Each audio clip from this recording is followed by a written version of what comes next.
It began with flowers on her windshield and notes that said "Drive safe." To everyone else, he was devoted. To Lydia Harper, he seemed like love. But behind the walls of their quiet Tennessee home, affection was twisting into control and devotion into danger. One night, neighbors heard screams, and minutes later, a 911 call cut off after just 2 words. The man who promised her forever was the one who ended everything. And his secrets had been hiding in plain sight all along. On the morning of September 14, 2019, neighbors in Franklin, Tennessee, awoke to sirens cutting through the quiet streets. Police cars swarmed a 2-story home in a cul-de-sac, their lights flashing red and blue against the brick walls. Inside, officers found a crime scene that left seasoned detectives shaken.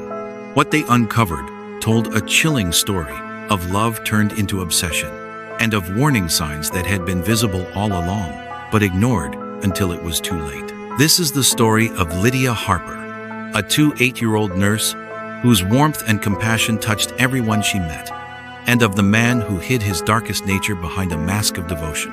Lydia Harper grew up in Knoxville, Tennessee, the oldest of 3 sisters.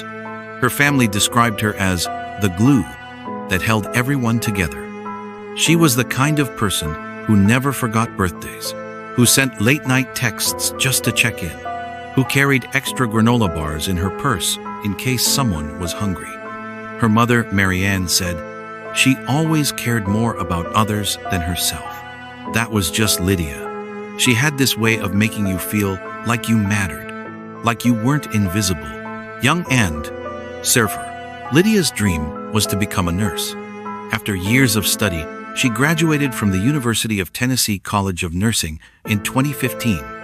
She found her calling in the pediatric unit of a local hospital, where colleagues remember her soft voice and endless patience with frightened children. One coworker recalled, she would sit on the edge of the bed, hold their hand, and just talk until they calmed down. You couldn't teach that. That was who she was. Outside of work, Lydia loved hiking the Smoky Mountains, baking cinnamon rolls on weekends, and volunteering at church youth programs. She wasn't the loudest in the room, but people gravitated toward her presence. She was happy, she was loved, and she had her whole life ahead of her. In 2017, Lydia met Ethan Cross, a 3-year-old IT technician, at a friend's barbecue. Ethan was charming, attentive, and quick with compliments. He laughed at her jokes, carried her plate, and told her she was the most genuine person he had ever met. To Lydia's friends, Ethan seemed like a good guy. He had a stable job, his own place, and he treated Lydia with what looked like old-fashioned respect. He opened doors for her. He sent flowers to her work. He left handwritten notes on her windshield that read, "Drive safe, beautiful." Her sister Clara remembered, he was so polished, so considerate. We thought, wow, Lydia finally found someone who really sees her. But even in those early days, small cracks were visible. Ethan texted constantly. If Lydia didn't reply within minutes, he would send follow-ups. "Are you busy? Why aren't you answering? Call me now." At first, Lydia brushed it off. She told her friends, "He just really cares. He worries. It's sweet." But what seemed like care was something else entirely. The relationship moved fast. Within 6 months, Ethan convinced Lydia to move in with him. He said it was practical, that they'd save money, that they could start planning their future together. Soon, Ethan's attentiveness turned into control. He didn't like her going out with coworkers after shifts. He said other men were looking at her. He insisted on checking her phone, just to be sure she wasn't hiding anything. When she wanted to visit her parents, he sometimes tagged along uninvited. Lydia's friends noticed her pulling away. Invitations went unanswered. Her once bright energy dimmed. Her best friend Jenna Lawson recalled, "We'd make plans, and then last minute she'd cancel. She'd say Ethan needed her, or that he didn't like her being out late. It was like she was disappearing." But to outsiders, Ethan was still the perfect boyfriend. At family dinners, he was polite and funny. At church, he shook hands, remembered names, volunteered. He knew how to play the part. By 2018, Ethan's behavior escalated. Lydia confided to Clara that Ethan had a temper. Arguments ended with slammed doors, silent treatments, and once when Lydia tried to leave during a fight, Ethan blocked the doorway. She told Clara, "It's not that bad. He's just passionate. He doesn't mean it." But passion turned into possession. Neighbors later reported hearing shouting late at night. One described hearing Lydia crying, though she always denied anything was wrong when asked. Police would later uncover disturbing details in Ethan's past restraining orders from 2 previous girlfriends who had accused him of stalking and harassment. But Lydia never knew. Those secrets were hidden in plain sight, buried in public records that no one thought to check. On the evening of September 13, 2019, Lydia finished a 12-hour shift at the hospital. She texted Clara that she was tired but planned to relax at home with Ethan. By 11:45 p.m., neighbors heard shouting. At 12:03 a.m., a 911 call was placed from Lydia's phone. The line went silent after 2 words, "Please, help." When police arrived minutes later, they found Lydia lying in the living room, unresponsive. She had suffered blunt force trauma. Nearby, a shattered picture frame and broken lamp hinted at a violent struggle. Ethan was sitting on the back porch, his shirt stained, his hands trembling. He told officers Lydia had fallen during an argument. But the scene told a different story. Detectives from the Franklin Police Department, led by Detective Paul Reynolds, quickly secured the home. Photographs captured overturned furniture, scattered belongings, and defensive wounds on Lydia's arm. The medical examiner ruled her death a homicide. Ethan was taken into custody that night. During questioning, he claimed the fight got out of hand. He insisted he loved Lydia, that it was an accident. But digital forensics painted a darker picture. Lydia's phone revealed a string of messages from earlier that evening. At 9:47 p.m., "Stop controlling me. I can't do this anymore." At 10:02 p.m., "I'm done, Ethan. I need space." And at 10:15 p.m., Ethan responded, "If you don't come home, don't bother coming back at all." Her internet search history showed terms like signs of controlling relationships and how to leave safely.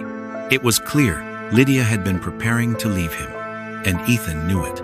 As investigators dug deeper, Ethan's polished image unraveled. 2 ex-girlfriends came forward with chillingly similar stories. Both described Ethan as charming at first, then increasingly controlling, jealous, and threatening when they tried to leave. One had even filed a restraining order in 2014, citing fear for her safety.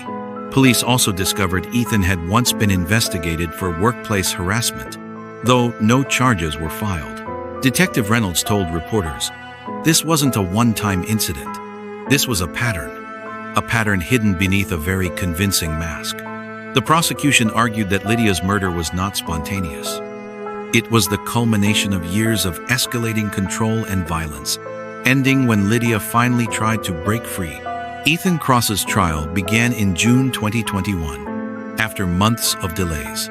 The courtroom was packed with Lydia's family, friends, and community members who had followed the case closely. Prosecutors presented forensic evidence, witness testimony, and Lydia's own messages as proof of premeditated violence. They argued Ethan could not tolerate losing control. The defense tried to portray Ethan as remorseful, claiming it was a tragic accident during a heated argument. But the jury heard Lydia's 911 call. They saw the photos. They read her desperate texts. After 3 weeks, the jury deliberated for just 6 hours. On June 28, 2021, Ethan Cross was found guilty of second-degree murder and sentenced to 40 years in prison without parole. When the verdict was read, Marianne wept. Clara whispered, "We wanted her future back, and no verdict can give us that. But at least he can't hurt anyone else." For Lydia's family, justice was bittersweet. They turned their grief into action, creating the Lydia Harper Foundation, dedicated to educating young women about coercive control and hidden abuse. The foundation launched programs in Tennessee schools, teaching students to recognize red flags in relationships. Marianne began traveling the state, speaking to college groups. She ends every talk with the same words. If love makes you feel small, afraid, or silenced, it isn't love. My daughter didn't get the chance to walk away. You still can. Every August 9th, on the anniversary of Lydia's disappearance, friends gather at the hospital chapel. They light candles. They sing her favorite hymn. They remind each other that behind every case is a real person with a life that mattered. Lydia Harper's story is a haunting reminder of how abuse often hides behind charm, how secrets can bury themselves in plain sight until it's too late. She wasn't just a victim. She was a daughter, a sister, a nurse, and a friend who gave her life to helping others. If you or someone you know feels trapped in a controlling relationship, please seek help. Resources exist. You are not alone. If Lydia's story moved you, share your thoughts in the comments below. Have you ever seen red flags ignored until it was too late? What lessons do you think we can all take from her life? Don't forget to like, subscribe, and hit the notification bell so you never miss the next story. Every case we cover is more than headlines. It's about lives, about warning signs, and about justice. Because here on Evidence Uncovered, we believe the truth deserves to be told.